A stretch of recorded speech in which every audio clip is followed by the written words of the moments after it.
Hello, I'm Richard Ridge for Broadway World. We're here at the legendary Sardi's, and I am sitting with one of my favorite people who works in the theater, on television, in film. He is giving a flawless performance this season, for which he has been nominated for the Tony Award for Best Featured Actor in a Play for the revival of Richard Greenberg's Take Me Out. Please say hello to Jesse Tyler Ferguson. Hello. Welcome to Sardi's. Thank you. Thank you. You know, so we were talking before we went on. You have a caricature, right? I do. Yeah. When I was doing Fully Committed, they gave me one. And it was a thrill. Like I have been in Los Angeles for 15 years now. And I haven't been asked to be on the Hollywood Walk of Fame or anything, but I wanted this more than that. Yeah. I'll still take a star on the Hollywood Walk of Fame if they want to give me one. Give him a star on the Hollywood Walk of Fame. But to have a portrait up at Sardi's, that's major. So we're on the fourth floor right now. He is downstairs in the main dining room. I'm in the main dining room. Because that's what's open now to the public, so people come in like, oh my God, that's that's Jesse Tyler Ferguson. Yeah, and it's very clearly me because it was in my bow tie phase, and I was only wearing bow ties. So if you can't recognize my face, you can at least recognize me from the bow tie. It's like, that's him, he's got the bow tie. Yeah. All right, how special is this Tony nomination for you? Oh my gosh. Yeah. It's so funny, I was with Rachel Dratch at the Tony Award. She was here today. She was? Oh, I love her. She's like, oh my God, she's my favorite people. We've been friends for years. I love that I'm also right across the street from her. But Rachel was at the Tony Award luncheon, the nominee luncheon, where you get your certificate. Which I hear was incredible. It was great. It was amazing. And she was clinging to me. She's like, where do we go now? What's next? What are we doing here? What, is there something we have to say? I was like, I don't know. I've never been here before. And she goes, you've never done this before? I was like, no, this is my first nomination. I was like, I've been in this business for 25 years, but this is my first time at the big... At the rodeo. At the rodeo. At the Broadway rodeo. And I kind of love that, because Matt Doyle said the same thing. He's like, well, you've done this before. I was like, no, I haven't. I love that people assume that I have. Yeah. That means my work was maybe worthy. I mean, in some people's eyes. Totally. So to answer your question, it means a lot to me. Yeah. Because now I can say, yes, I actually was nominated one year. But of course, this is a very special play to you and a very special role, because you and I have talked about this before. This play is really special to a lot of people. Yeah. But tell me what this means to you, this role in this show. Well, I mean, I saw this play 20 years ago at the Public Theater, and then I saw it again when I moved to Broadway. And one of the main reasons I came back to see it numerous times, I think I saw it 3 times, was because of Dennis O'Hare's performance. And I'm not a baseball fan. Yeah. I mean, I don't dislike it, but it's not like I'm passionate. I wasn't going to see the baseball story. I was there to see Dennis O'Hare and obviously a few other things probably. But I just fell in love with the play, and so it was never anything on my radar. Yeah. When they offered me this part, I thought they were offering me like the coach or something. I was like, I did not even think of myself as Mason, because to me that was just like an untouchable thing. And I've been in touch with Dennis O'Hare a little bit, and like he gave me his blessing, and that's means the world to me, but they're incredibly big shoes to fill. Yeah. And I loved the idea of scaring myself and challenging myself, because you have to, like, especially when you're playing a role that's been in, like, it's in so many people's memories very vividly. And I know this because people have come to tell me. They've seen the show and they remember his performance. So to be given the task of like recreating that and like finding your own version of this guy is really exciting and challenging. And I was joking with someone. I was like, I don't know, maybe Mason Mars acts like the new Anita in West Side Story. Like, if you do it, like, there's award buzz. Yeah. I don't know, because I really truly thought, I was like, well, Dennis has been honored for this. They're not going to honor me again, and that's fine. I'm just thrilled to play the part. So it's very exciting that people saw validity in my interpretation of him. Yeah, because you and I talked about this before. I mean, I saw this numerous times on Broadway. I was like, oh, there's Dennis O'Hare, and there's, I was like, no one's ever going to be able to top this. Yeah. And then I watched you do this. I don't think I topped it, but it's different. No, but I mean... Like, it's a different peak, hopefully. Yeah, it is a different peak. But, like, you have these performances burnt in your brain, and you're like, oh, wait, it just melts away. Yeah. And you bring your own thing to this. Yeah. Like, working with this cast, what is that like? Because I hear you're all really, really close. Very. Yeah. And I think a lot of that has to do with the fact that we all stayed with this play through the pandemic. So even without even working together, we all knew we were on the same page with the passion for this piece. So like going into day one of rehearsal, the 2.0, I'll call it, rehearsal process, we all knew that we really wanted to be there. I don't think you could cast a better person for Darren Lemming than Jesse Williams, and all of my scenes are with him. And so I really owe all of this. I don't owe all of it. I owe a lot of it, some of it, to him, because he's just a dream to work with on stage. And I mean, the cast from top to bottom is just insane. I mean, it's just such a great group of guys. And I just really admire their vulnerability. They have to bring so much of themselves, literally and emotionally, to the stage every night. And they do it fearlessly. And I'm just so proud of all of them. Because you're all, pardon the pun, top of your game. You really are. I mean, everybody in this show is like giving 1,000,000%. Thank you. You know, Thank it must you. be so great to like spar with them each night Oh, and gosh, yeah. and stand on stage with them and do what you all do. Truly. Because it's a hard show to do. Yeah. Yeah. I mean, emotionally draining, I would think, for everybody. Yeah. Including yourself. Absolutely. I mean, my second act, I have to go on a roller coaster. I mean, I'm swept up in my love of baseball, but like I have to also experience heartbreak, and I have to.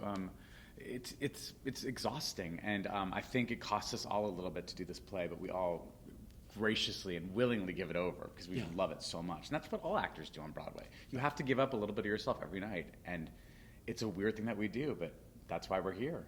I mean, what people realize, or maybe don't realize, it's 8 live shows a week you do. It's like this 2.5 or 3 hour window you give. Yeah. And every audience is different. Every performance is different. You're like, oh my gosh, my Tuesday was flawless. You know, and you may say Wednesday was great Yes, too. I've never said anything was flawed. I'm like the worst critique. I'm like, I hated that, I hated this, I hated that. But do you nitpick at yourself like every performance, really? I do. Sometimes while I'm on stage, I'm like, that was a terrible choice, Ferguson. Let me take this again. Yeah. I wish I could. That's probably best idea. I would be there all night. Yeah, but do you really, you've done that to yourself after a performance? Oh, yes. Every time. But see, and then there's other times I'm like, oh, I like the way that felt. Yeah. No, but some actors have told me, you know, some nights are better than others, and they're like, tomorrow night is a new audience. That's what I love about it, and that's what I love about a 2-show day, too. I'm like one of the rare actors that loves a 2-show day because I like trying something in the afternoon. That's when I try all my new stuff. I try it in the matinee, and then if I hated it, I can immediately like erase it by evening, and then go home feeling okay about myself. No, I love that. 'Cause people don't dread a double show, but they're tough show days. Yeah. And you really got to prep yourself for it. And you're like, I'll try this at the matinee. When I was doing Spelling Bee, James Lapine told me, I think that Joanne Gleason, when he was doing Into the Woods, she would change her line readings of at least one line every single night in a way to force herself to stay fresh. And I was like, oh, that sounds scary. But I kind of like that idea, that challenge. As I'm becoming more seasoned, I'm trusting myself more, and I am trying the Joanna Gleason technique. I love bet that. she's on the wall. I bet she's on the wall. She's downstairs, too, in the main dining room next to you. She's down there. So I hope she's near me. I love her. Well, let's talk about challenges. This has to be a tough show to do. I mean, you're a dad now. I mean, you're a husband. You have another life. You have so many things happening. Yeah. And I mean, how do you balance it all? In a way, it's a blessing. Like today, I took my son to swim class. I spent the morning with him. I had to hand him off to my niece who's taking care of him as well. She's helping me out because I had some stuff to do. But like, I got to like just focus on this thing that has nothing to do with my industry that I love so much. Like, I just got to focus on him and watch him try to figure out swimming, which is, he's doing pretty good. But yeah, I think it's great, but I'm exhausted because doing a show, Kate Wilson, our vocal coach, says it's like free drugs because you leave after the show and you're just buzzy for hours. That adrenaline does not leave my body. So I don't fall asleep sometimes. Even if I'm exhausted, I can't fall asleep until like 1:30 in the morning, and Beckett doesn't care that I'm the, like, "Get the up." toast of the town. Yeah, thank you. He's like, Daddy, get up. Yeah, he's like, let's go to swim class. So I'm exhausted.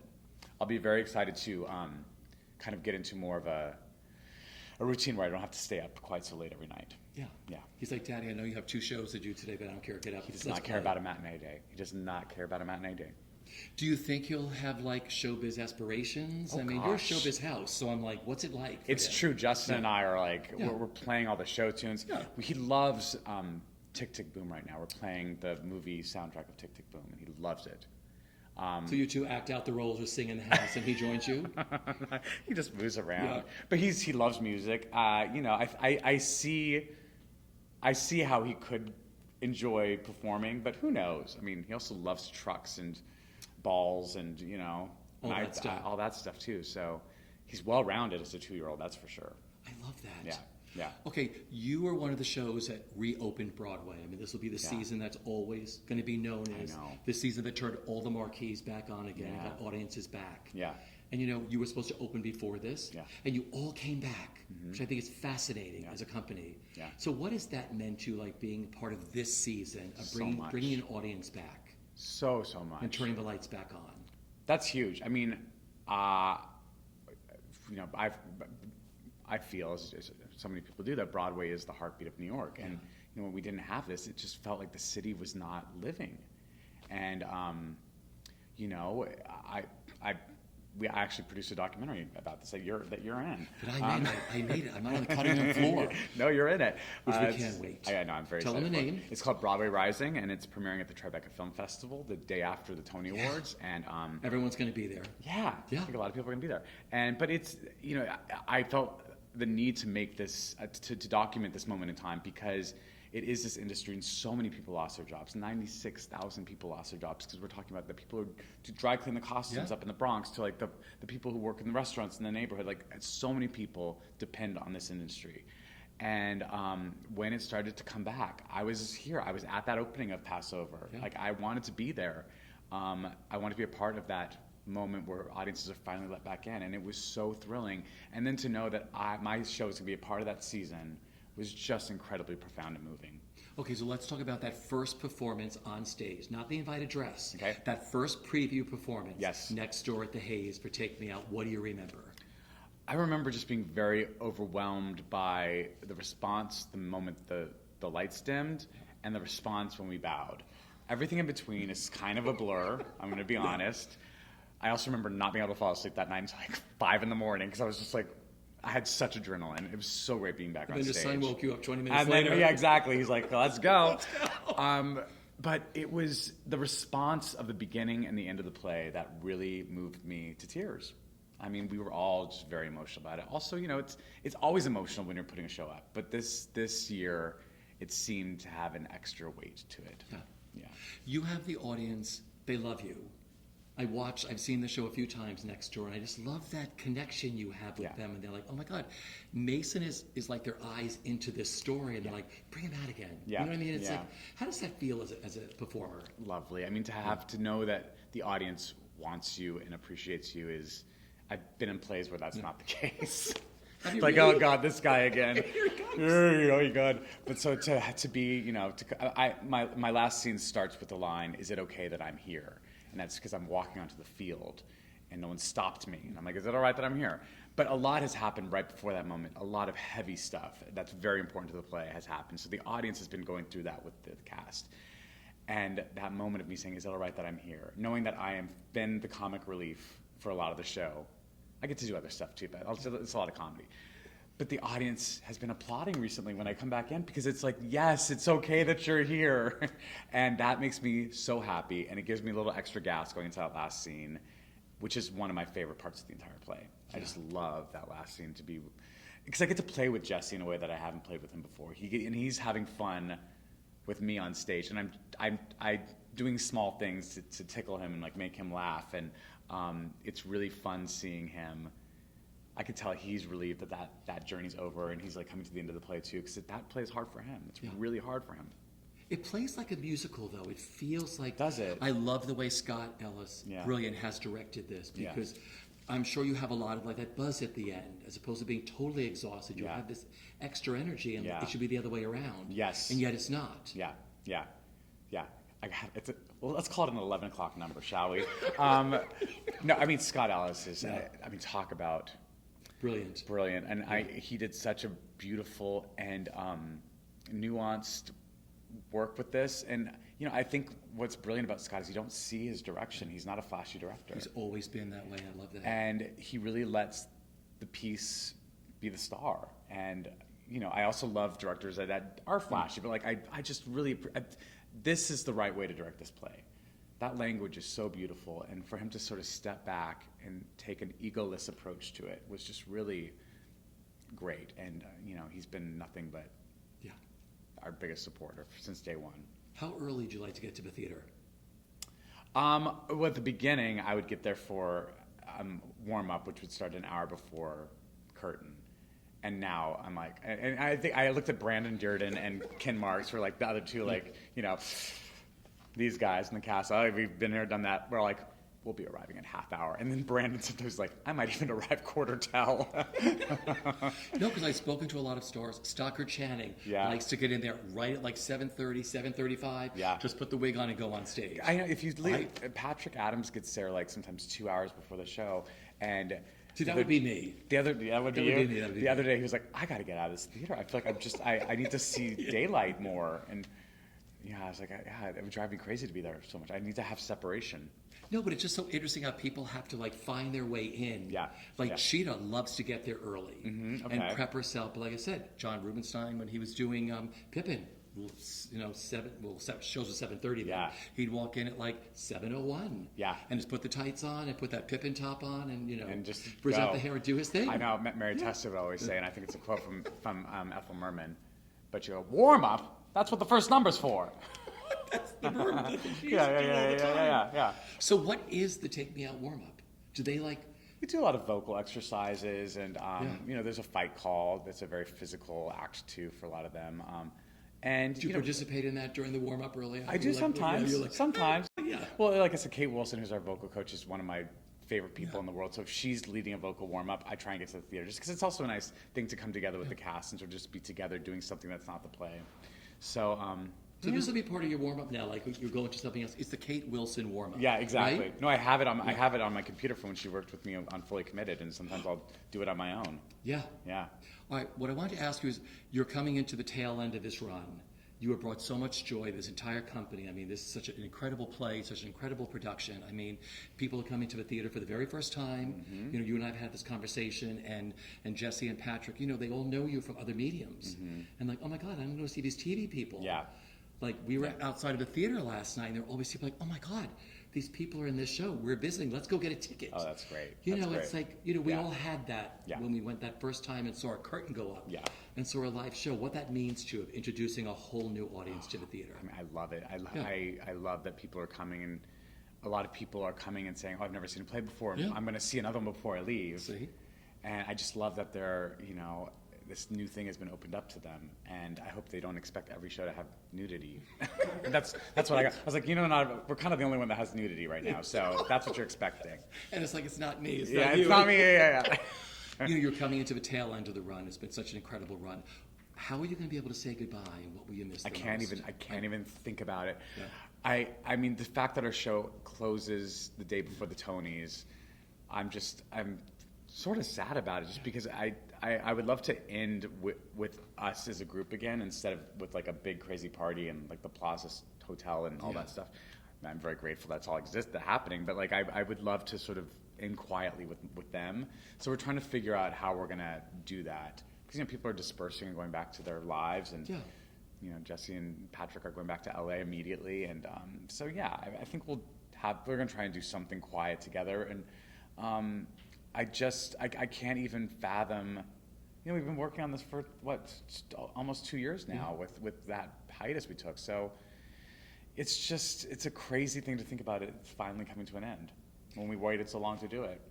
But you've had it, which was really great. Yeah, But like yeah. I say, I'm sure it's passing by really fast, the whole It is. entire run, once you started to run. I mean, honestly though, at Modern Family, when we ended that, and that was 11 years, it felt like it flew by too. So I think those moments that fill your heart while you're living them, you just have to like stop and like make sure you're enjoying what's happening, because it's not gonna be forever, and it might just be 4 months or it might be 11 years, but like taking a moment and just reflecting and be like, this is an amazing thing. And I will say, I am doing that with the play. I'm doing that every night. Have you chosen an outfit for the Tonys? Yes. You don't have to tell us who it is, but... I don't know. Oh, okay. But you've chosen it. It's gray, I know that. Is it a bow Gray. tie? Is it a long tie? I think it will probably be a bow tie situation. Well, you have to. You have to bring that back. Yeah. You and your husband did that for a long time. We did. And raised lots of money. Yes, we did. So you should just tell people what that all was and how much money you raised a lot of money. Well, at the time it was called Tie the Knot, and it was Yeah. an organization to raise money for marriage equality. We've since now achieved marriage equality, and you know, but we sold these bow ties, and we raised over $1 million for marriage equality. Yeah. And now we've rebranded, and our organization is called Pronoun, and we're working to kind of, you know, fight for LGBTQ plus causes, and Which we need right now because Yes, there's we like do. 300, or so things on the duckets. Yep. We're trying to is very protect those scary. rights, and there's a lot of work to be done. So So it's pronoun.com. pronoun.com, yeah. .org. I love it. .org. Oh, it's even fancier. I like Pronoun.org. Okay. Yeah. I could talk to you forever, my friend. You know that. But it's Friday. Friday night. We're sitting here at Sardi's. He's got a 5-show weekend. I Is it do. a 4-show weekend? No, it's just a 4-show. 1, 2, 3, 4. It's 4. Okay. Yeah, it's 4. It's a 4-show That's weekend. doable. That's doable. I adore you. I love you too. I love you too.